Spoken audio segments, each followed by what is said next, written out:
have. What is that formula? It's just built on 4 real simple things. We need high character people, because I don't think you can play our style if you don't have some character about you. And high character also means the way you behave on the court, off the court, in the classroom. We need high character people. We need people that are committed to what we call our winning tools: honesty, hard work, discipline. That's our principles. So every day we're talking to our players about those things. And then when you assemble a group of talent the way we've been able to, and fortunate to, somebody's going to have to sacrifice along the way. Somebody's not, we've gone from playing players 35 and 36 minutes a game and kind of being around 500 to now, you might play 20 or 25 minutes a game, but you're going to have a lot more success winning. So we want people that are willing to make a sacrifice personally so Kentucky can win. And then we spend a lot of time in preparation. That may be in the weight room, that may be in conditioning, that may be in the film room, clearly on the court in practice. We are very, very focused on preparation. So we talk about it all the time. It's in our locker room: character, principles, sacrifice, and preparation. And we just try to make sure those things are alive in the program and not just some slogan that's written on the wall. Being fortunate to be around a lot of great coaches and having great parents that like I had. A lot of wonderful people spending time with me as a coach over the years and just learning what really matters. But I think it started with our parents. And then they sort of tell you some things when you're young. You may not believe them all the time, but then you start seeing successful people who are engaged in those activities or use those things to be successful, and it's just, that's sort of how it's come together. Listen, what Coach Summit accomplished in Tennessee is just phenomenal. And to begin to think that someone could do it again, I just don't think it is even worth talking about. It would just be worth observing and seeing if something like that developed. There's clearly some things with our program that we're trying to do. We're trying to elevate the program. We've done a good job of that. I mean, our program's in a different light than it was 5 years ago.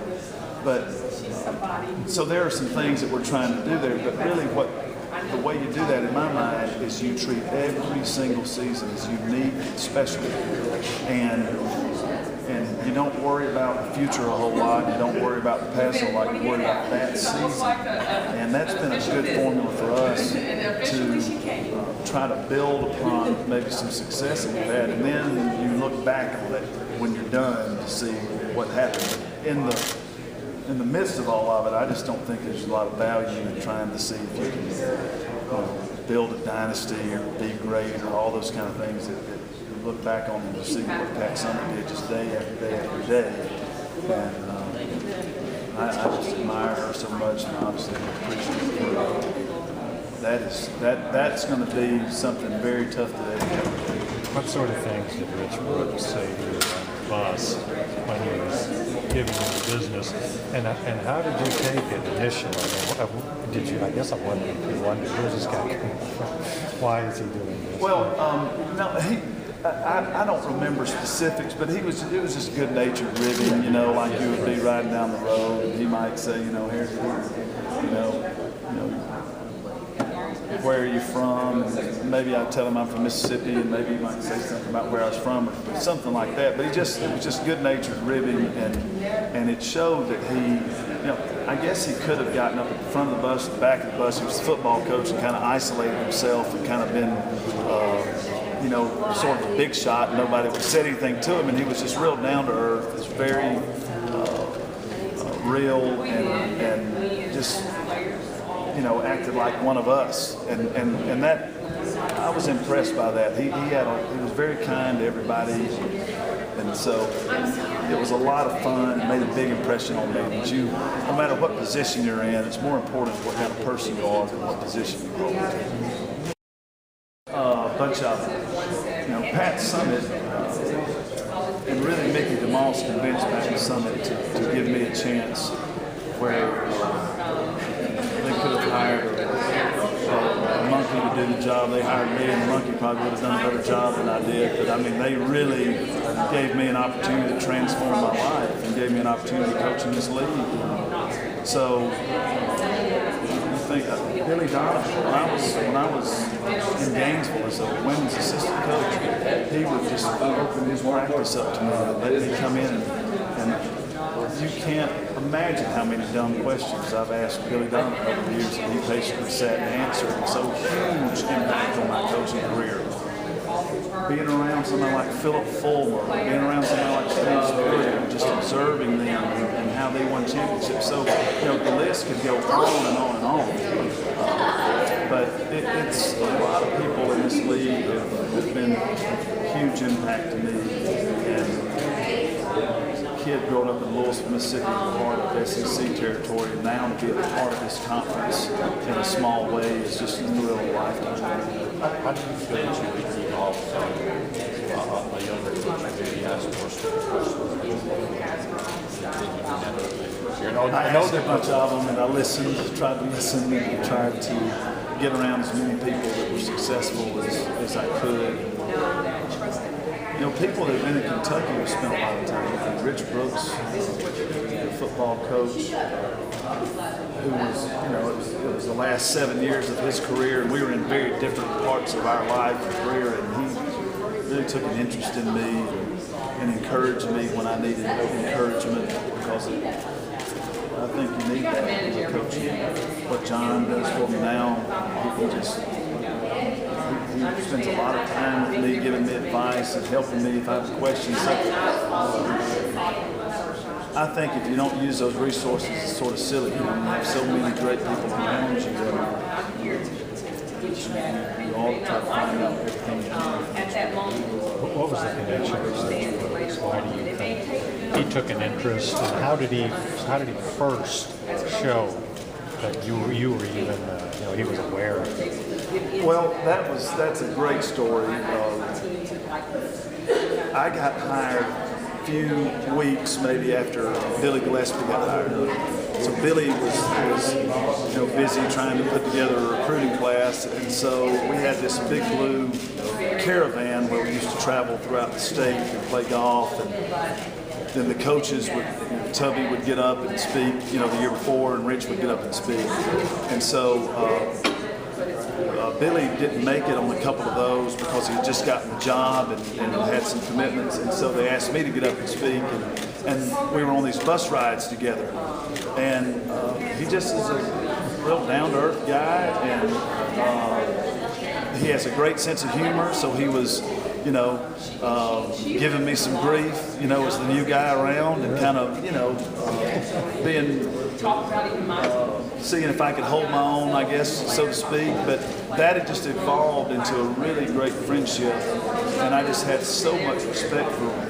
He just endured withering criticism during his tenure and came out on the other side successful. So I had tremendous respect for him, and we talk to this day. He's just a really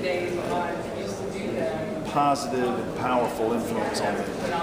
Nothing starts, and I don't think you can start thinking about it when the season starts. I think it really goes back to when you first start forming the team. For us, that starts in June when the kids arrive for summer school. And so we just do a lot of team building activities from the standpoint of just trying to be together and talk about what success looks like and how we get there. And so it's just really a daily process. It's not any one certain thing. I think it's something we have to be working at each and every day. Not so much that. Not so much that. What we try to do is we try to get them engaged in life as much as we can. We try to really use that time of college to expose them to things that are going to help them outside of basketball, like trying to get their finances off to a good start as a young person, and what's going to help them find a great career when they're done with basketball. Talk to them about those things. And we do that sort of in a classroom setting from time to time, or we might have them over to the house and get together. But the players, our players right now do a great job of doing things like going out bowling or going to movies or paintball. We don't do that a whole lot as a coaching staff. I'm sorry, how much do you think that you guys have for the staff as a hunting? I don't, it's a hard question to answer because I just don't give any time to which one we are. What we're always trying to do is help our players understand that character really matters. That being, principle based really matters. Being a person that makes sacrifices, being a person that prepares, those things matter. And whether you're hunting, you have a bullseye on your back, those things just don't make a big difference. Those four things really matter. And so, I would give you this example. We're going to play Baylor very early in the season, and they're going to be ranked higher than us. And so, I don't think it matters whether we are the underdog or the favorite. There's certain things we're going to have to do in that game to win.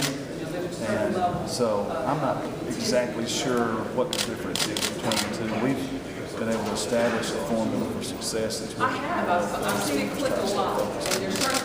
What does it take that allow us to whether you put any stock in it or not, she's number one and arguably the best conference. Well, the first thing that we were able to do is 3 years ago get a group of people that nobody expected very much out of to believe in each other, and nobody did that alone. That wasn't a coach or one single player. That was everybody came together. Our team was picked to finish 11 out of 12, went to the Elite Eight. So I'm real grateful to that group because we could have looked very different today if those groups of people, that group of people hadn't really been committed to giving an honest effort every day, working extremely hard, and having enough discipline to do it day in and day out. So I think that was a turning point in our program, and I will always be real grateful to that group. Offensively, she can do a lot. Does it still feel like a big win though if you knock off? You know what the great thing about playing this conference is, and being associated with the conference for so long, every time you have a game in this conference, it's a big win. And that just talks to you, it speaks to the level of quality we have. And so Tennessee would be a very good win. Georgia's a big win. Alabama's a big win. It just does not matter who you're playing. If you're fortunate enough to win one of those games, you are really, really happy.